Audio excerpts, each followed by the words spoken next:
We're here with Kylie, who's one of my best friends, and we're talking endo with Tap. Kylie is amazing and is a mother of two beautiful girls and wears many hats alongside endometriosis and pain. Kylie, tell us a little bit about yourself and what life looks like. So as you say, I'm a mum to two beautiful girls. I also work part-time as a health coach, supporting people in their health journeys, whatever that may look like. It's quite broad, and that keeps me pretty busy. Also love to surf and a bit of football. Yeah. Nice. Life sounds full. Yeah, definitely full. Juggle. All mums would probably say that, hey? Yeah. And you still have time to hang out with me sometimes, which is amazing. Yeah, of course. So when did endometriosis first become part of your story? So officially I got diagnosed in 2022, so that's fairly recent.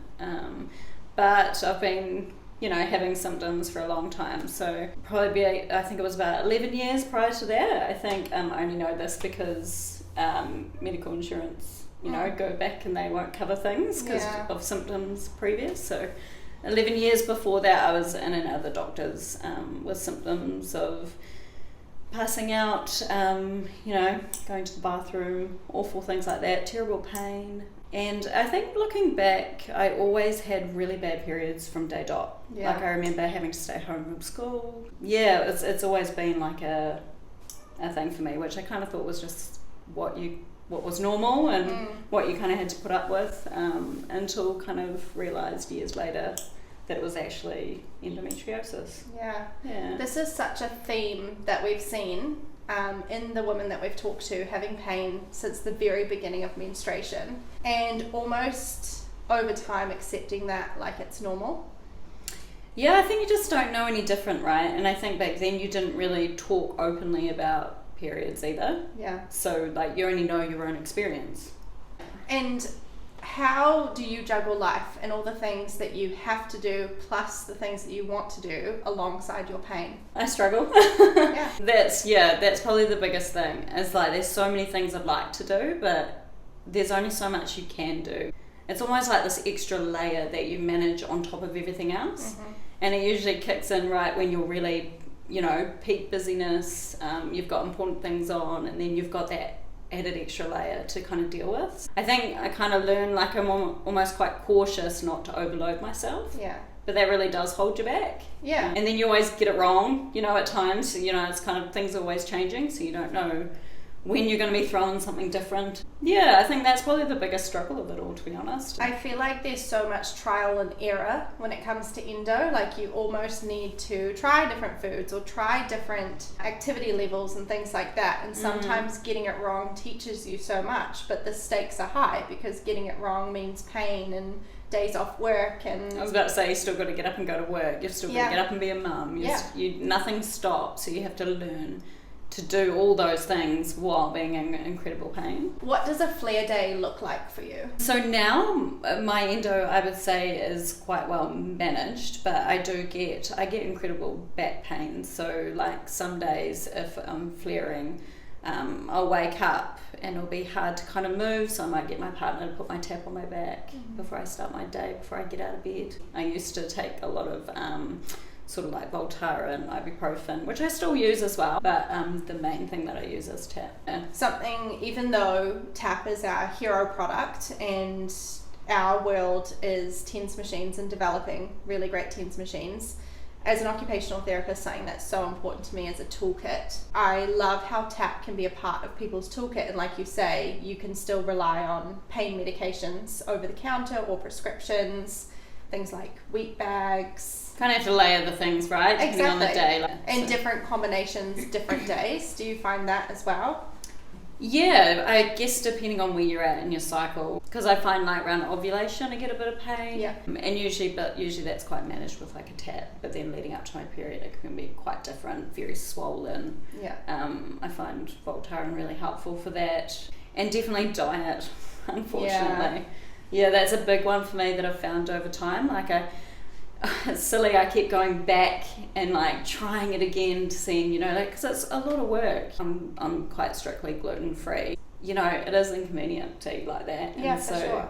Sometimes I keep trying to go back, but then it always gets me. Well, I think sometimes you want to relax, right? Like you don't want to have the mental load of, should I eat this or should I be doing this? Yeah, you just want to be out. You just kind of want to go with the flow. Like everyone's ordering pizza. You just kind of want to join in and be like, yeah, I'll have pizza too, Yeah. It's like another job in your life to monitor what might affect your endo. Yeah, it does feel like that at times. A lot of preparation, especially around food and everything like that. And also planning like what's not going to be too busy, what's going to be fine. And, when you're a mum and working and also trying to fit in some time for yourself, you're always trying to like maximize your time too. And kids are busy, like they want to do stuff after school. Oh yeah. They've always got energy, that can be such another juggle, and the feelings behind being a mum with endo. You want to have energy for them, and some days you just don't. Yeah. But you do your best, use all your tools, as you say.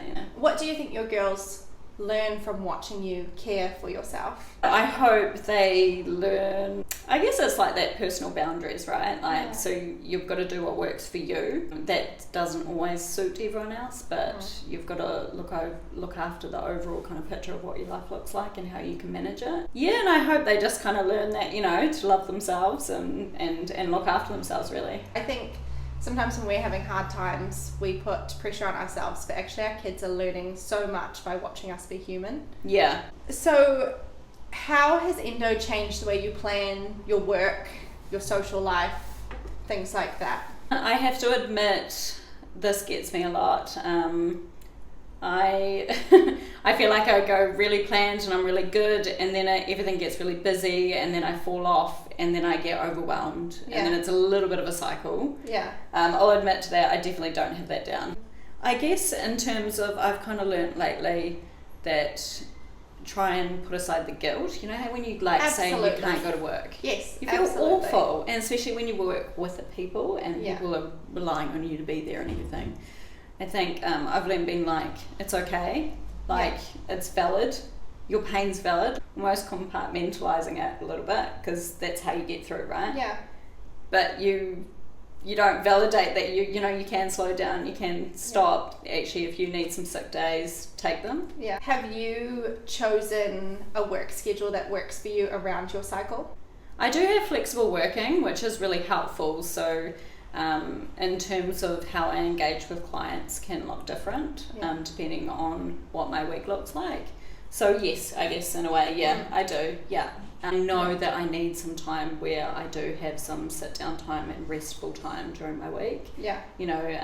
I work 3 days a week, full days, and then I've got 2 days a week where I've just got, mum life, and when the kids are at school, I do make sure I have some time to fit in all that self-care that you need to do in terms of like exercising, moving your body, prepping your food, and actually just sitting down and not doing anything. Yeah. You really work self-care into your routine, which means that even in those times, like you say, that the schedule's really full or the flares are coming, you have allotted yourself a bit of time to slow down and get what you need to done. But yeah, I've always said I can't, those 3 days are sort of, I know I'm at my max, I've just got to work with that because that works for me. And I think the reality is most people with endo that are having painful periods, painful ovulation, flare-ups in between, just simply can't work a strict 9 to 5 in a workplace where there isn't allotment for sick leave or there isn't flexibility around where you can work and when. I think that most people with endo have to, at some point in their life, adapt to a schedule that allows them to have days where they're in pain and they're just self-caring and managing that. Yeah. There's a huge cost involved in that. Definitely, huge cost, and I think, it's kind of makes you feel like it caps you a bit, right? Which can be a hard, your mentality. It's a little bit, you're constantly wanting to do more, but you're just like, no, I know this is my limit. And I think when we're girls, we're kind of taught to accept things as they are, not rock the boat too much, just gracefully have some pain in the background while you're tending to everything around you.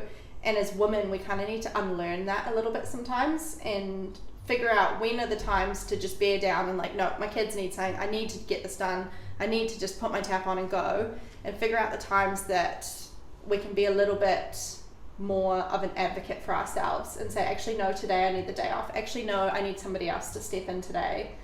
Yeah, I agree. Need to learn to do that more. Yeah. Because, you know, like sometimes you watch your hubby or something and you're like, well, I guess if they were in the same spot, they haven't had to learn to do that and just push on. Yeah. But actually you shouldn't have to push on all the time. Yeah. And you've got to have good girlfriends in your life too. Yeah, for sure. I understand. Go to the movies, get some drinks, Yeah. have some time out from just like having to manage it all the time, eh? Yeah. So what has endometriosis taught you about your body? I feel like this sounds really like contradictory, but it's definitely made me a healthier person. Yep. You actually have to nail down being so healthy for you to go along okay, whereas I feel like if I didn't have endometriosis, I could probably get away with, you know, eating a lot worse, not moving my body, kind of keeping stress to a, you know, a minimum and all those sorts of things. Do you think endo has made you know yourself better or maybe quicker? Because you've had to like look within and figure out these tools for yourself? Yeah, to be honest, I feel like a lot of my learning to, because I've only just got a diagnosis like 4 years ago. Yeah.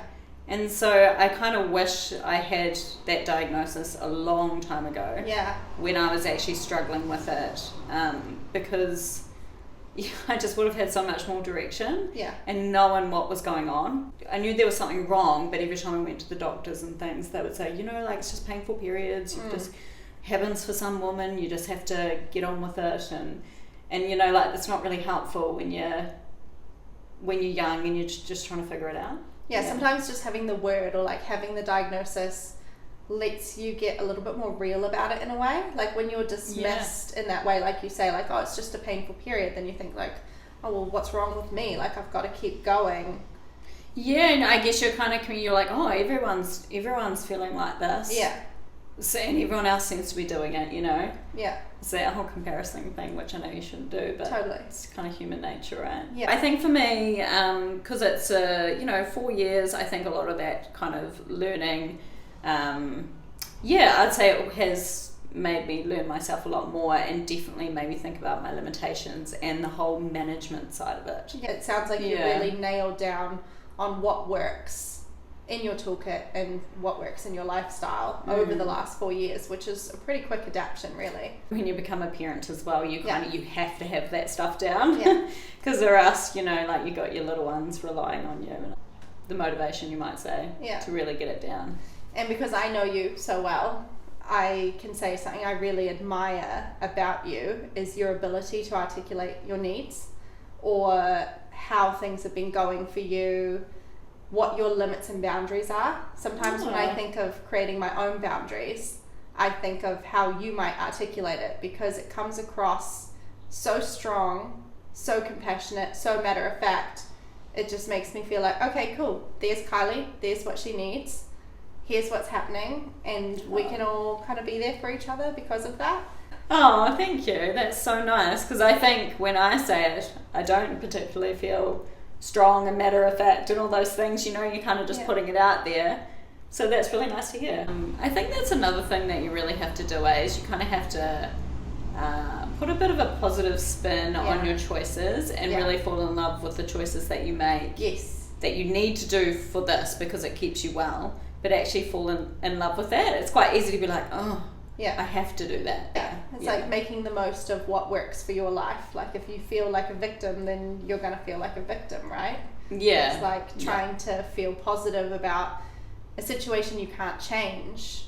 It's got to feel like, you know, you've got to own it. It's your choice. Yeah. Because that's what your body likes. It's what... Yeah. I love that. So what would you say to somebody newly diagnosed? Definitely look after themselves, because at this stage, if you're diagnosed, you've just had surgery.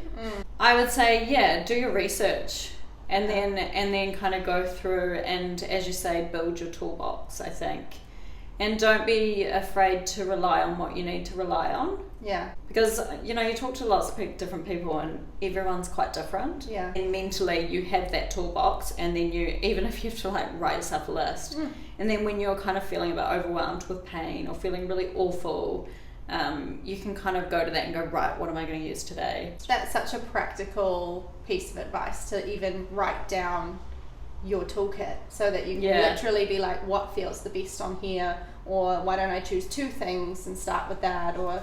It sounds so basic to write it down, but honestly, when you're overwhelmed with pain and you're just feeling awful and you're not in the headspace to like think proactively, or you know, like, it's, you've kind of got to think in those days, you want it all laid out for you. I always have everything in my bedside table, everything I might need. That's your toolkit, your bedside table. You know, if I don't have to get out of bed, I don't have to get out of bed. It's all there and I know that I've got it. And if I travel, I always have, if I have it with me no matter what, certain things. If it props up, then put my tap on, take my tablets, make sure that I'm eating what I know will help me in that moment. You know, sometimes you just got to, you know, limit what you put in your body and then let it pass. It's almost like when you're really sick and your body doesn't want anything except to focus what it's healing. I think as well, because it's my endo is mainly found down in the, and they call it like the pouch of Douglas, and it's kind of like down where your bowel is. So a lot of my symptoms are related to my digestion. That's kind of like, I guess, what helps me sometimes if it's really bad, really inflamed, I'm so swollen. I just know that that's not going to help. It's probably going to cause more pain. So I might just take some anti-inflammatories and eat something that I know that's going to be really soothing for that. So if your body could talk, what would she say? Definitely the first thing that comes to mind is just be kinder. Like, your body's working harder. And even though it kind of feels like sometimes it's not, I mean, it's, I think just you can always be kinder. She's doing a big job. Be nice to her. Yeah, for sure. Thank you for doing this interview with us and sharing your story. It's not always easy to talk about endo, but we know that it helps other people feel less alone. Yeah, it does. Which is the main goal, that we can band together, even just on the internet, and say, hey, there's other people that have to wear all the hats and manage high pain days and learn to speak up for themselves and have to have a toolkit in their bedside table. And how incredible is that? And I really love, I think my favorite part that you've highlighted is that you have to fall in love with the things that you need to do in life in order to make your endo because it makes you a healthy, happy person. And the more you can fall in love with them, the and better your mindset can be. So Yeah. I really love that. I'm taking that with me today. Nice. Thanks, Kylie. Cool. Thank you.